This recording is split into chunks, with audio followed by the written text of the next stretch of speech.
La historia de este personaje da inicio cuando una mujer desesperada clama a Dios pidiendo un hijo. Un anhelo de su corazón que no había llegado, a pesar de tener el vivo deseo de ser madre y de que su esposo la amara aun cuando no le había hecho padre. Su angustia crecía día a día. Fue esa desesperanza la que la llevó a ir con tal vehemencia al templo buscando respuesta divina. La Biblia nos dice que en verdad Ana se acercó a Dios y derramó su corazón delante de él, pues cuando el sacerdote Elí la vio, pensó que estaba ebria, porque no se oían sus palabras, sino solamente los balbuceos que se entrelazaban con su llanto, en donde se hace evidente el pasaje del salmista en donde expresa que desea que Dios escuche su oración y preste atención a sus lamentos. Que Dios lo mire y no se quede callado ante sus lágrimas. Ana, en ese momento, se atrevió a hacer una promesa que cumplió cabalmente. Ella fue muy específica en su oración. Le dijo a Dios que si le daba un hijo, ella se lo daría para que éste le sirviera. Ana lo dedicó a Dios antes de su nacimiento y su deseo fue cumplido. Samuel nació y en el momento en el que pudo comer por sí solo, su madre lo llevó al templo, se lo entregó a Dios para que le sirviera todos los días de su vida. Fue en la ciudad de Silo donde Samuel inició su enseñanza, que estuvo a cargo del profeta Elí. Ana, su madre, solo lo visitaba cada año y le traía una túnica. Ana vivía feliz y muy agradecida con Dios por haberle quitado la afrenta. Samuel, por su parte, vivió una niñez extraordinaria.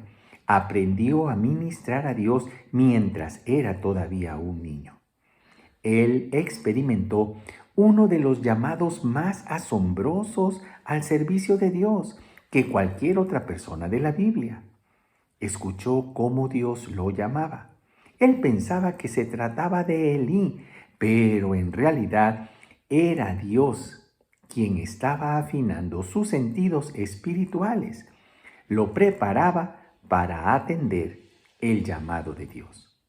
Cuando Samuel alcanzó madurez, el Señor le dio revelaciones especiales y se convirtió en profeta. Y aunque al igual que Moisés y Cristo, hay un tiempo considerable en su vida del cual no tenemos registro detallado, lo que la Biblia menciona de Samuel es algo asombroso porque nos muestra una fidelidad hacia Dios durante toda su vida. Dios lo fue preparando de una manera muy especial, pues cuando el sacerdote Elí muere, Samuel ya está listo para su nuevo puesto y se convierte en juez de Israel. No había en ese tiempo otra persona que pudiera obtener este cargo tan importante. El proceso de aprendizaje espiritual fue tan sorprendente que Dios lo utilizó para confrontar a su mismo tutor por haber sido omiso en la supervisión y corrección hacia sus hijos que caminaron a diestra y siniestra, haciendo pecar al pueblo de Israel al ver la vida desordenada y muy apartada de los lineamientos divinos.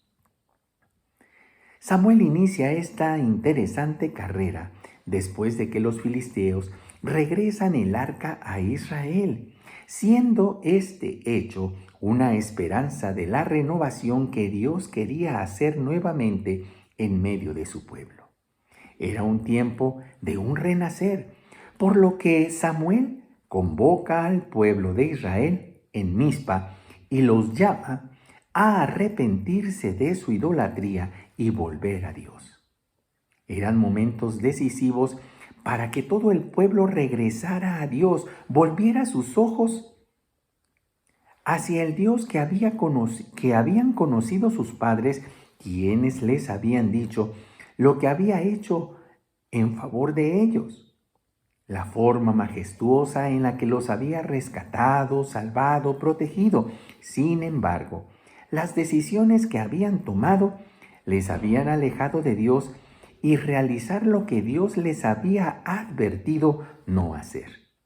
Habían contaminado su corazón, habían permitido en sus vidas otros dioses y les habían ofrecido pleitesía.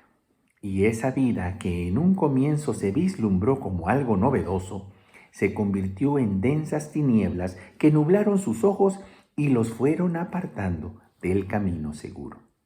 Samuel tenía la ardua tarea de permanecer firme. Había tenido la oportunidad de aprender que cuando somos flexibles podemos ceder terreno al enemigo y esa liviandad causar consecuencias irreparables. A la vez, tenía que ser muy sabio, recibir la guianza e instrucción divina para que todo Israel se acercara y regresara a adorar al Dios verdadero. Pero tenía muchas cosas a su favor. Samuel sabía escuchar a Dios. Como sabemos, el enemigo quería que Israel estuviera subyugado. El enemigo no tenía la intención de soltar a los que había cautivado en el error. Entonces, cuando los filisteos supieron de la convocatoria de Israel, se prepararon para la guerra. Samuel hábilmente ora y ofrece sacrificio a Dios y éste responde con un gran estruendo que atemoriza a los enemigos de Israel, llevándolos a la derrota. Durante el desempeño de su encargo como juez, viaja por todo el territorio israelita ejerciendo su labor, juzgando y determinando justicia en donde fuera necesario. Posiblemente por su incesante trabajo, no tuvo el tiempo necesario para atender a sus hijos, porque cuando Samuel los nombra jueces de Israel, su desempeño no fue el correcto. La maldad de sus hijos le dio al pueblo una excusa para que exigieran un rey. Ese deseo de los israelitas de seguir el mismo modelo de gobierno de las demás naciones los hizo nuevamente errar.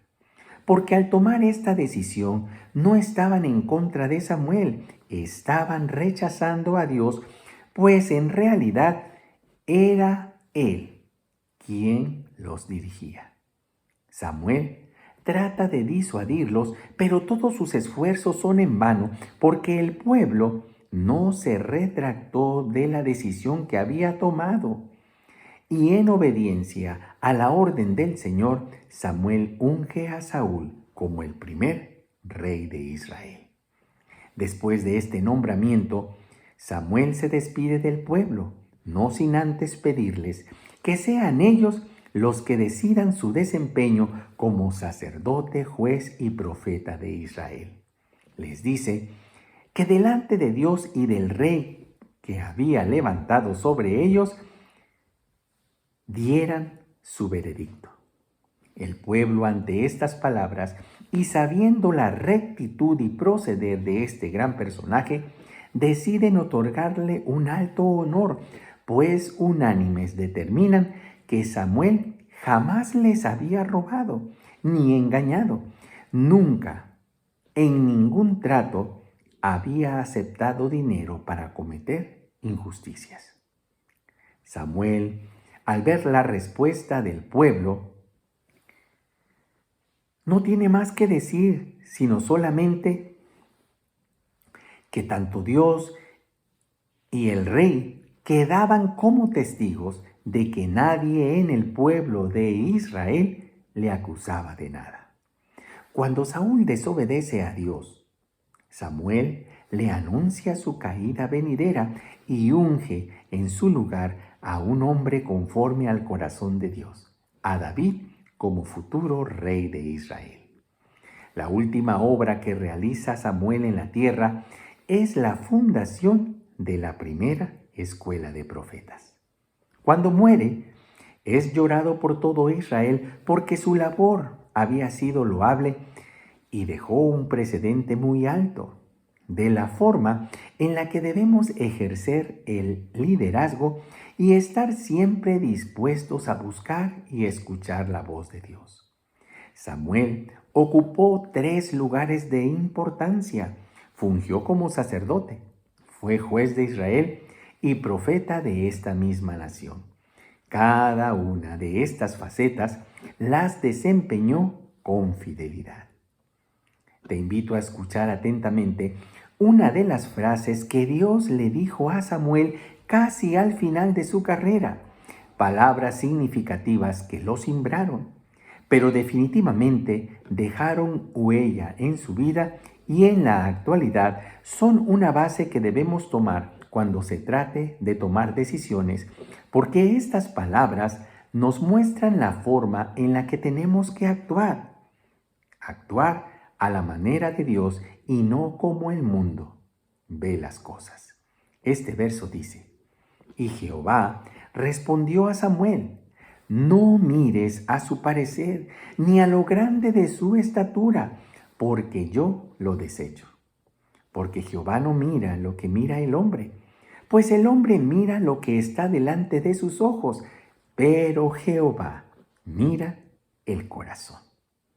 Te invito a dar like, a suscribirte y también te animo para que invites a más personas a ser parte de este canal. Nos vemos la próxima semana en la siguiente cápsula.